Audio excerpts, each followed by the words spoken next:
السلام علیکم ورحمۃ اللہ وبرکاتہ۔ رب اشرح لی صدری ویسر لی امری واحلل عقدۃ من لسانی یفقہوا قولی۔ آج ہم ان حروف کے بارے میں پڑھیں گے جو شفتان سے ادا ہوتے ہیں، یعنی ہونٹ سے ادا ہونے والے حروف کے بارے میں پڑھیں گے۔ ہونٹ سے ادا ہونے والے حروف 4 ہیں: با، میم، فا اور واو۔ اب دیکھا جائے تو یہ 4 مختلف حروف ہیں جو ہونٹوں سے ادا ہوں گے اور ہونٹوں کی مختلف جگہوں سے ادا ہوں گے، مختلف طریقوں سے ادا ہوں گے۔ اب ہونٹ کے جو ہے ہم نے 3 سیکشنز بنائے تھے، 3 حصوں میں کیا تھا کہ ایک ہونٹ کا تر حصہ ہوتا ہے، ایک ہونٹ کا خشک حصہ ہوتا ہے اور ایک ہونٹ کی گولائی ہوتی ہے۔ آج کی ویڈیو میں ہم یہ دیکھیں گے کہ با اور میم ہونٹ کے کس حصے کے ملانے سے ادا ہوتے ہیں۔ جب ہونٹوں کے تر حصے آپس میں ملتے ہیں تو با ادا ہوتا ہے، اور جب ہونٹ کے خشک حصے آپس میں ملتے ہیں تو میم ادا ہوتا ہے۔ یعنی تر حصے کے ملنے کا مطلب یہ ہے کہ ہم ہونٹوں کو نارمل، جیسے انسان منہ بند کرتا ہے، نارمل طریقے سے ہم منہ بند کریں گے اور پھر اس حرف کو ادا کریں گے۔ با، ہونٹ کے ساتھ کوئی اور چھیڑ چھاڑ نہیں کرنی، بہت سمپل طریقے سے یہ حرف ادا ہوگا۔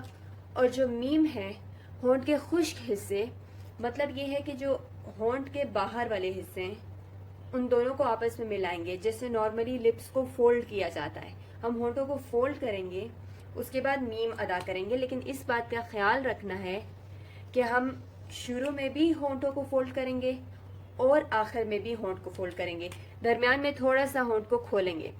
میم، اس میں سمپل طریقے سے با، نارمل بند ہونٹ، اور اس میں فولڈڈ لپس، یعنی ہونٹ کے خشک حصے ایک دوسرے کے اوپر ہوں، ہونٹ کو فولڈ کر کے ادا کریں گے میم، اور اینڈ پہ جا کے دوبارہ اس کو فولڈ کر دیں گے۔ اب اس میں ایک چیز کا خیال رکھنا ہے جو ہم نے الف کے مخرج میں پڑھی تھی، کہ جو الف مدہ ہے اور جو یا مدہ ہے، یعنی یہ مدات یہاں پر ہم نے ان کو بھی مد نظر رکھنا ہے کہ جب ہم با کو ادا کریں تو ہماری آواز منہ کے خالی حصے میں رہے، ہم اس کو ناک کی طرف نہیں لے کے جائیں، ہم اس کو با نہیں پڑھیں گے، ہم اس کو پڑھیں گے با، منہ کھول کر اونچی آواز سے آپ اس کو پڑھیں تاکہ آپ کو سنائی دے کہ آپ پڑھ کیا رہے ہیں، با۔ اسی طرح میم، یہاں پہ یا مد آ رہا ہے اور اس کو بھی جو ہے منہ کے خالی حصے سے ادا کیا جاتا ہے، میم، اس کو ہم میم نہیں پڑھیں گے، یہ غلط ہو جائے گا۔ اور دوسری غلطی جو کی جاتی ہے وہ یہ ہوتا ہے کہ ہم کوشش کرتے ہیں کہ ہم میم کو با کے مخرج سے ادا کر لیں، کیونکہ با کے مخرج سے بھی میم ادا ہو جاتا ہے، تو ادا تو ہو جاتا ہے، اس حرف کی ساؤنڈ تو آ جائے گی، لیکن وہ خوبصورتی نہیں رہتی، کیونکہ ہر حرف کا اپنا مخرج ہے۔ یہ 2 الگ حرف ہیں اور دونوں حروف کے اپنے مخرج ہیں جو کہ بہت قریب قریب ہیں، اس میں کچھ زیادہ یعنی فرق نہیں ہے، تو اگر ان کو ان کے مخرج سے ادا کیا جائے تو پڑھنے میں وہ خوبصورتی رہتی ہے۔ اب ہم نے ان حروف کو پریکٹس کیسے کرنا ہے، یہ تو ہم نے دیکھ لیا کہ ان کا مخرج کیا ہے۔ اب ہر حرف کو پریکٹس کرنے کا طریقہ ایک جیسا ہوگا، جیسے ہم ان حروف کو پریکٹس کریں گے آگے بھی سارے حروف کو اسی طریقے سے پریکٹس کریں گے۔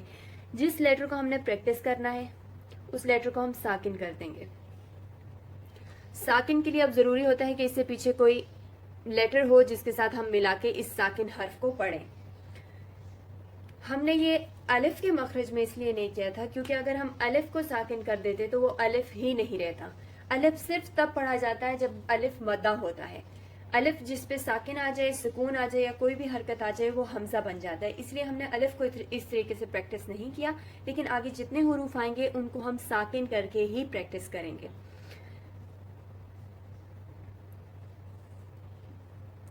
اب اس کو ہم پہلے پریکٹس کرتے ہیں.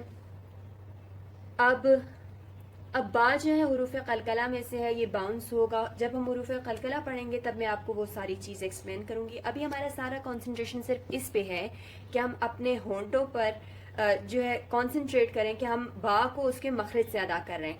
ہم ہونٹ کے گیلے حصے کو ملا کر با کو ادا کر رہے ہیں. جب ہم اب پڑھتے ہیں تو ہونٹ کے گیلے حصے ملتے ہیں, جو تر حصہ ہوتا ہے ہونٹوں کا. اب آپ اس کو پڑھیں. اب میم کے لیے ہمیں یہ بات دھیان میں رکھنی ہے کہ ہم لپس کو اینڈ پہ فولڈ کریں گے. لپس فولڈ ہو جائیں گے. جو اس کے خشک حصے ہیں ان کو ہم نے آپس میں ملانا ہے تو میم ادا ہوگا. اب اس سے متعلق اگر کوئی سوال ہو تو آپ کامنٹس میں پوچھ سکتے ہیں. اور اس کو آپ نے 15 ٹائمز دونوں لیٹرز کو پریکٹس کرنے کے بعد نیکسٹ ویڈیو دیکھنی ہے. اللہ سبحانہ تعالیٰ جو ہے ہمارے لیے اس کے سیکھنے اور سکھانے میں آسانی فرمائے اور ہمیں اس علم پر عمل کرنے کی توفیق عطا فرمائے. السلام علیکم ورحمۃ اللہ وبرکاتہ.